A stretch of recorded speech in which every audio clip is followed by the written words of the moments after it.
Hey everybody, welcome to Build in Public podcast. I'm your host KP, and today I am super thrilled to be joined by a special guest, Rehan Choudhry, joining from New York. Hey Rehan, welcome to the show. Hey, how you doing? Thanks for having me. Of course, thank you. So, we were just talking about the one big commonality we both share, which we missed last time when we connected, which is we both went to Vanderbilt. I'm a Vandy grad too. I went to School of Engineering grad school, and Rehan just shared with me that he was in Owen School of Management. Rehan, let's kick it off there. Then we'll come back to Chptr, come back to your, multiple, career pivots, and want to understand the lessons that brought us to the startup that you're working on called Chptr. But let's go to your Vanderbilt time. This is 2007. Give me a snapshot of what that Rehan was doing in Nashville. What were the hopes and dreams of that Rehan? Yeah, so I was as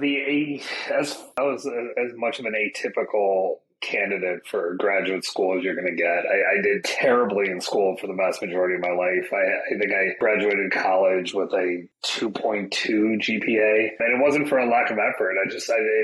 I couldn't make it click. So after college, I ended up getting a couple years of work experience. I was working for the Department of Homeland Security in the years after 9/11 and realized that I needed some sort of accelerant, not an accelerant in my career, but an accelerant in giving me a better sense of what I was capable of and what I could accomplish. And I applied to 10 top tier business schools, and I got rejected by 8 of them. I got into American University in DC, and I got waitlisted at Vanderbilt University. And the day I got the waitlist letter, the bottom of the letter actually said, "Do not contact us. We will figure this out and come back to you." And I booked a flight. I went straight to Nashville, and I walked into one of the enrollment director's offices, and I go, "Look, I got this letter yesterday, and I need to talk to you." So I don't know why he let me talk, but he sat me down, and I gave him the whole story. I was like, "Look, I know a lot of people say they want to come here. I need to come here. I need this in my life. I need a broader understanding of what the world looks like. I need a better understanding of what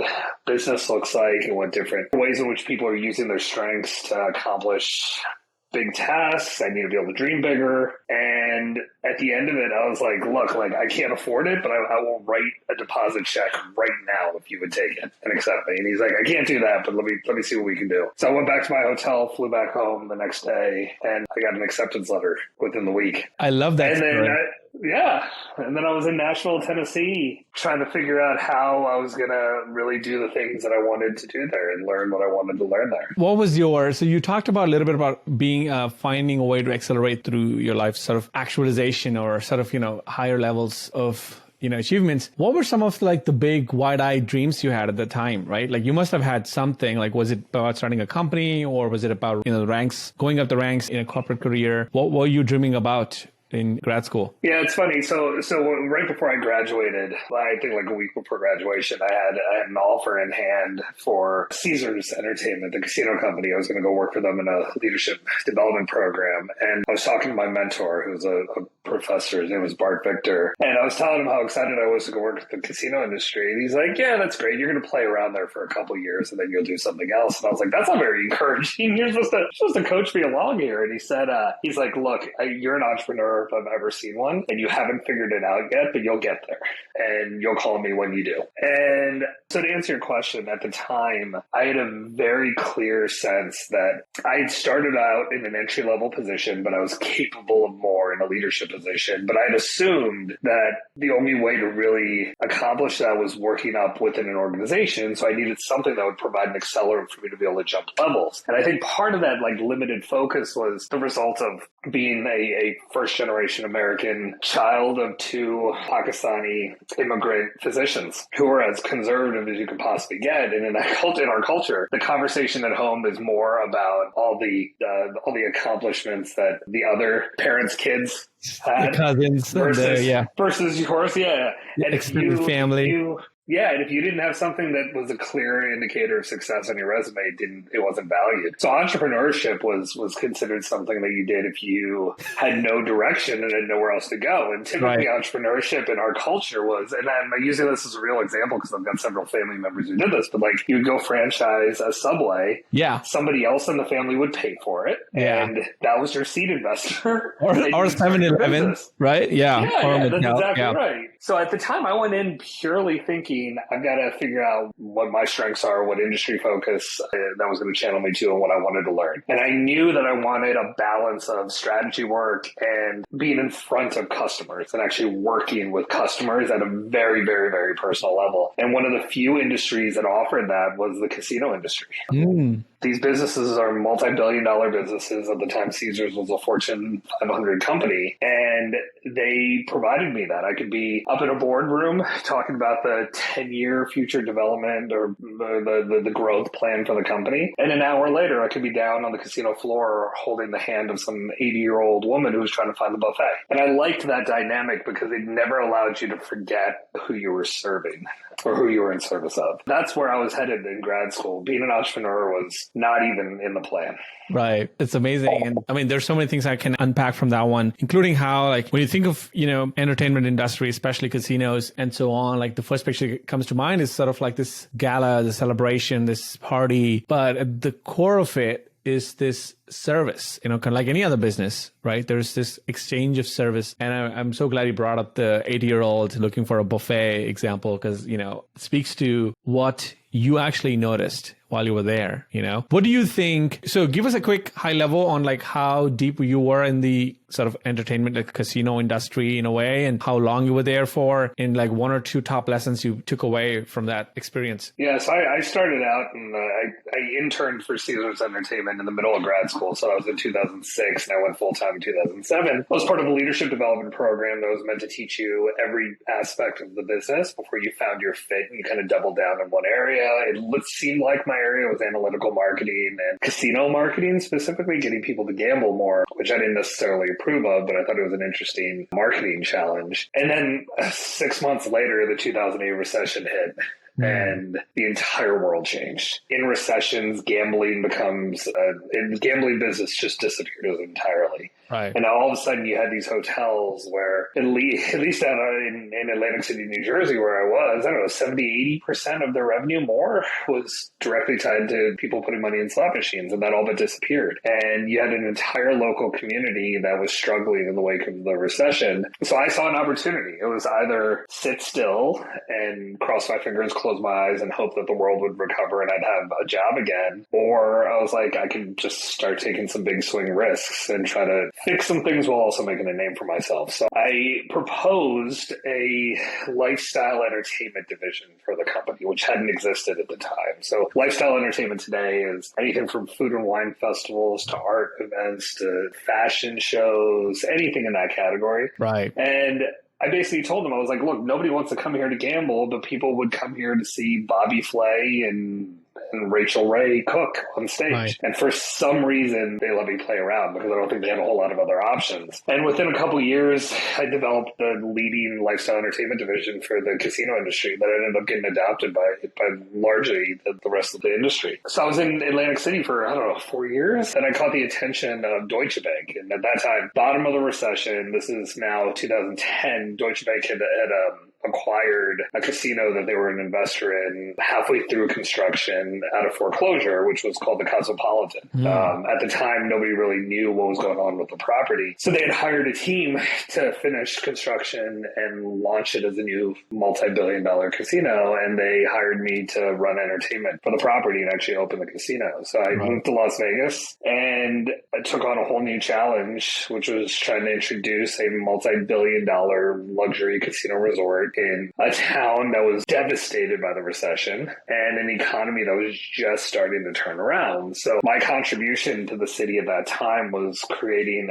an entertainment program that was just hyper-focused on the local community. I did the basics of it where I brought touring bands through Vegas that were not coming through Vegas at any single point. Because at that time, the only people that played on stage were Celine Dion and Elton John and similar acts. So and either big superstars or nobody. Yeah. right? Yeah, that was it. You didn't have anyone else. Right. So like for the local community, you're not going to see Celine Dion 20 times a year. Yeah, right. You need to have those venues where you can spend $10 to see an unknown band and catch somebody before they break. So we ended up building an incubator inside our resort where I had all levels of musical talent coming through, from complete nobodies to the biggest names. And it turned out that our nobody program was what defined us. So we had bands that nobody had heard of before when they came through, but ended up becoming big names. So we booked the first shows for Foster the People, Mumford and Sons, Adele, the Black Keys. Wow. We did shows with Jay-Z, Coldplay, Kanye, Beyonce, John Mayer. We did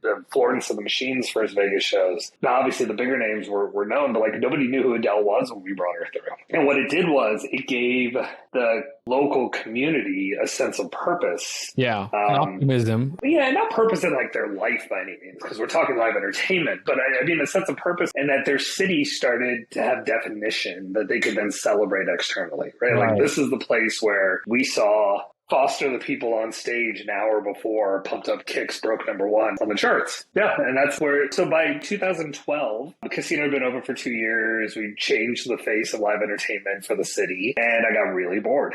I just didn't want to, I get into these modes, I think, where all of a sudden I wake up one day and I can see the next 10 years of my life. And if it looks exactly the same as the day before, that's when I'm like, I got to get the F out of here. Yeah. So I resigned within that week and sat in my kitchen and started coming up with ideas for businesses. And I came up with this idea for a music festival called Life is Beautiful. Right. That would help bring awareness to and support for young people who are dealing with increasing rates of depression, anxiety, and suicide. And today, Life is Beautiful is one of the top 5 global music festivals. Yeah. Well, you just dropped a bomb on that one, because that's such a big shift, going from an idea on a napkin at your kitchen table to building an elite, festival like that. Give us a breakdown of some of the inflection points in that journey, personally, that you're so proud of, like that meant a lot for you, going from, especially I'm curious about the 0 to the first win moments, and then of course a couple others too. Yeah, I think what I learned out of those years is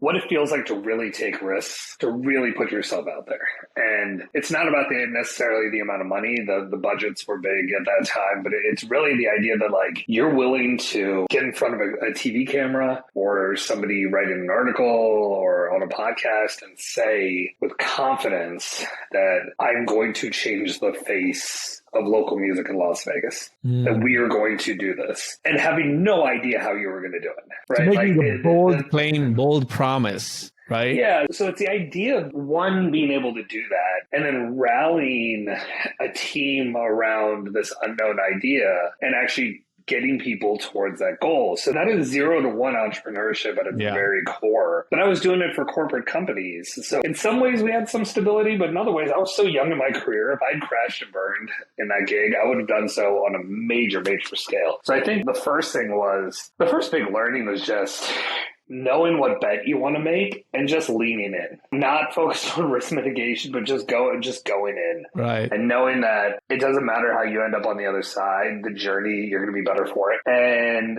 the end result looked like success. But I had a lot of failures during that time, and I learned a ton about what it feels like to just consistently get your ass kicked internally while you're being celebrated externally. Right. So I think that was the second thing, was understanding how to balance ego against like the brutal realities of having to perform and then having to be held accountable. What does that look like? I'm curious, like in terms of just emotionally processing the internal realities, give me a sense of like an example where outside there was some interview or some big news article about the progress, but internally you just know something's broken or something is fixing or whatever. Like, can you add a little flavor to this? Yeah. I mean, at the time, so this is when we were at the Cosmopolitan, I would spend I'd spend half my day giving speeches and doing interviews, and I do television interviews. I did the cover of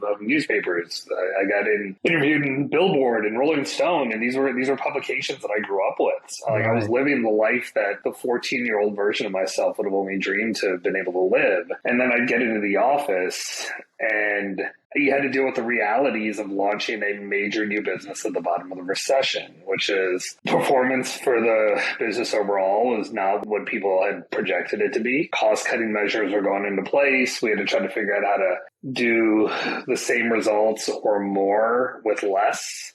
And when businesses are struggling, if you don't have a good culture, when businesses are struggling, your first indicator that you have a weak culture is that people start blaming each other. And people start attacking each other. And all of a sudden, it became really hard, even with evidence of the impact of what we were doing, it became really hard to convince people to take risks. And I think that was probably the first time that I really got the conviction around the idea that I should be an entrepreneur. Because I started to sit in meetings and I started to realize that I couldn't deal with the idea that my ability to bring my ideas to life were going to be limited by somebody else's risk tolerance.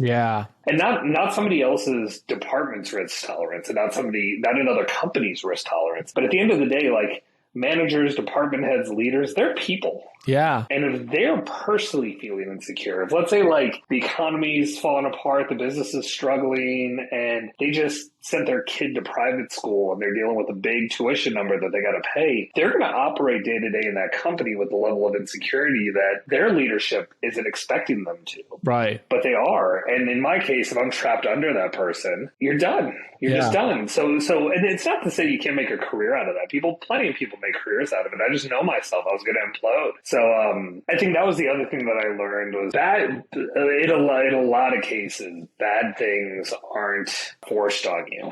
You learn to accept them and live with them. Because you can get out of a lot of circumstances. That's not the case for everything, right? Like a lot of people are trapped in situations in their life that they were born into and are stuck into. But at least when you're dealing with your career, it doesn't matter how many years you put into it. And if it's wrong, it's wrong. For me, this is where the ego thing came into play. Because in Las Vegas, Nevada in 2012, I was one of the most sought after people to be associated with because I was leading the top entertainment program in the country. And the day before I resigned, my phone was blowing up constantly. The day after I resigned, silence. Nobody wanted to touch me. Interesting. I was literally, all those people that used to go to shows with me, I would call them up and see if they wanted to hang out. Nobody wanted to hang out. I wasn't getting any of the interviews. Nobody wanted to talk to me. Nobody wanted to hear my perspective on things. And it was the first time that I started to get the understanding of how fickle awareness is. Right? Like hype-based awareness. And I think what I learned and what I embraced then was the understanding that if you're willing to take the risk and cut bait and make a shift, you got to deal with being alone for a minute. And a lot of people can't do that. A lot of people can't do that. It's more than a minute though, right? For a long, long time until you have the winds favoring you again and then you're the hot shot again because of something. I mean, a minute is 2 years. I mean, I've noticed this that consistently, no matter what my idea is, it takes me 2 full years to get to the point where I start feeling the benefits of putting yourself out there, right? You start getting people to critique and give opinions and talk about it. So it makes me want to ask, like, it seems like these are uncomfortable years and positions that you've been putting yourself into. What gives you comfort in this discomfort? I don't know. I think like we've all got a warrior story in us. We all do. And you choose to either embrace that or not. And when I was 23 years old, I just graduated from college and had a tough time in school. I had learning issues. I struggled in everything that I did, but I somehow managed to graduate. And I ended up getting this job working for the government. I was working for the Department of Homeland Security. And I was riding a high. I was riding the highest high that I possibly could. I had a really good starting salary for that era. I wore a suit to work every day. I felt like I had a new car. I felt really good. And then one day I was at the gym and I was working out and I had a massive heart attack and collapsed and got rushed to the hospital to have emergency double bypass surgery. And all of a sudden my life was just sidelined and I had to relearn a lot of things about my life in light of that. And I don't know if I got comfortable in those years being in like this questionable state where I didn't know if things were going to start getting better or go south really quickly. But I started finding this like deep-seated drive and motivation start being born out of that. Out of that feeling. So I think for me, it's not, I sometimes joke that it's an addiction to entrepreneurship. And I don't think it's an addiction. I think it's that I found what inspires me and what keeps me moving and what pushes me to be the best version of myself. And it's the risk of losing. It really is. And not the risk of losing like a competition. It's the risk of losing everything. Because that's the fear, is that even I'm 42 years old, and even at this age, I feel like I'm out on a limb, that if this doesn't work, I'm going to ruin my reputation and people are going to look at me seriously. And that's not real. That's right. Something that we make up in our heads. Right. But it's just a reality that you carry. So, I don't know if I answered your question, but no, I think you did. I mean, it seems to me like the comfort is in tying sort of the purpose of what you do into that warrior story and saying like, I got to do this, like I don't know what I would do if I don't do this. Right. I was talking to somebody the other day and like I got a nice compliment from them and I didn't even think of it as a compliment because for me, that's just the reality. They were saying, KP, like I observed, like you say something on Monday and then you just do it on Wednesday. You don't wait for it. I'm like, I knew the reason why, because personally, I'm not confident enough that I will be able to remember this idea or insight that I've had in my head 3 months later. So I'd much rather just take action on it and manifest it in the world in an imperfect way. So at least it exists and floats around, as opposed to me thinking, you know what, I'll get to this in like Q1 2023. I just can't. I'm very impatient about those things. So I'm like, I thought that was a very good compliment. She said, you have such a good bias to action. I'm like, but isn't that how everybody is? And like, no, it's not. But I hang out in entrepreneurship communities all day. And like you, Rehan, so this is like our normal. Like the reason why we are all we can read each other is because we're broken in this sense that we can't like sit on something for too long. Like your napkin story is so funny to me because it's like, you just couldn't, you were at the kitchen table and you're like, you got to take action, and you went and did it, How does all of that lead someone like you to starting Chptr? And first of all, what is Chptr? I think we got to get to some technicals. Like, what is Chptr? It's an app. It's a place for you to grieve after the loss of a loved one. So, again, that's just like my TLDR on it. But I want to understand your perspective on what do you think really brought you to Chptr? Yeah, absolutely. I think something you just said is, I think, really important to not only repeat, but like for people to really embrace. It's this idea that taking an idea from nothing to something in a very short period of time is not just a good trait. It's a superpower in the greatest sense, because you have to remember that the vast majority of people that have lived and will live on this planet can't get past taking an idea in their head to saying it. Yeah. Their insecurity actually stops them from introducing something new out there. Even vocalizing fear. Yeah. And they can't even vocalize. It's out of fear of ridicule or condemnation or whatever it may be. That's the break, right? So like if you think that that's the floor. Right. And what we do is it's a superpower. Yeah. I think that most founders don't get enough credit for that. We don't give ourselves enough credit for it because we get wrapped up in fundraising and we get wrapped up in plans, budgets, and all this stuff. And the only thing that's valued in our category, in our world, is creation. Yeah. That is it. So the biggest advice that I would give to entrepreneurs is when you feel like you're stuck, just create. Just do it. Right. Like, even if it's the smallest version, if you needed $1 million to raise to get your product off the ground and you raised 20 grand, just build, go. The 20 grand version, right? Just bring it out. Yeah. I couldn't agree more. I see that even I know we're kind of going on a tangent here, but I see that even in media, right? Even in creation, I talk about building in public all the time, and 8 years I spent on Twitter as a consumer, Rehan, and I was consuming all these things from everybody, all corners of the world. It's like parts of Twitter, parts of in general Twitter. And I always felt that I didn't have anything valuable to add, or I was not an expert yet. And so all these limiting beliefs limited me to not create on a consistent daily basis and share my thoughts, share my ideas. So until 2018, I felt like I was like this, just listening. And then I was and then I realized the hand that I'm showing now for the folks who are watching this on video is ridiculous. But what I'm showing is that this is a self-imposed limiting belief. Nobody is stopping you from expressing yourself. You have to pay the price of not becoming a hot shot immediately. So instant results. If you can let go of your attachment towards instant results and followers and counts, oh my God, you are on a whole different planet. I feel literally. And since 2018, I just looked at the other day, and from 2011, when I moved to the US to 2018, I made 400 tweets. From 2018 to 2022, I made 20,800 tweets. Wow. No shit, I have 35,000 followers. It's like for every tweet, I'm getting a follower. So when I do the math in my head, I make like 30, 40 tweets a week. And people ask, like, how do you come up with tweets? I don't come up with. You guys are also thinking the things that I'm thinking, except I'm vocalizing them. And maybe I've learned, because I've done it 20,000 times, I've learned a way to phrase it so that it's a succinct statement as opposed to like a half-baked thing. But even that, I disagree. I think some of the times I actually do half-baked shit. So my wife jokes that I tweet like I text her. That's a great compliment, because that's how it should feel like. I want to feel for my audience to understand that I'm not an expert in my domain. I'm just a curious, practitioner of whatever I'm practicing. And I'm sharing it along the way so that you catch the wake of my trail. That's it. Yeah, I mean, look, I'm one of your Twitter followers, and I read your tweets. You do. So I apologize in advance for all the... No, there's nothing to apologize over. I think the important thing is this. Your succinct tweets, if used correctly, are brilliant thought starters for whatever happens next. And that's ultimately the best, in my opinion, the best use of Twitter as a consumer is to actually look for the content that inspires you to think of the next thing. Yeah.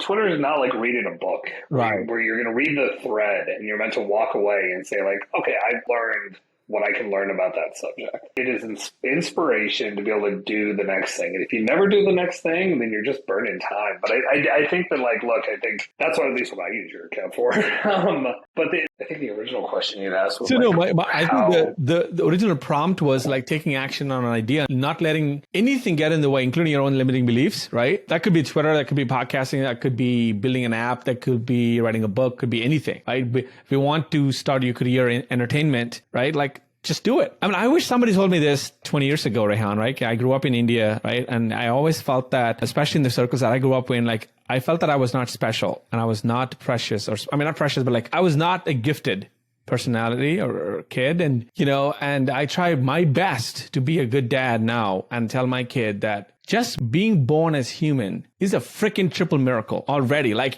I've seen, watched the birth of my son and all those steps. I'm sure you know this too. Mind blowing. Anywhere, anything could have gone wrong and we would be not talking about this right now. So the appreciation and gratitude that I have for him just like breathing and playing and like being like an idiot that he is and like tumbling and stuff. You killed it, dude. You beat like so many odds to be who you are. And now you're coming to tell me that you can't play the violin the fourth time and like that's not sounding good. Try 7th time, try 18th time. Don't give up because you're special. I don't care what you think you are. This is what I wish somebody told me when I was 4, 5, 6, and I waited 26 years to finally accept that truth about myself that I am special. I just have to find out the talents that I have a slight edge on and use those in purpose of serving others. That's it. That's the whole life. Yeah, no, I mean, it's... Did that resonate? Like, do you think, I don't know if my sort of experience of growing up in India, like, I don't know how much of that translates, but I always felt that way, Yeah, look, it's showing up is, I don't know, 90% of it. Yeah. The rest of it's luck. Arguably, you could say, like, showing up's 10% of it, the rest of it's luck. But I think the reality is, like, I've shared this with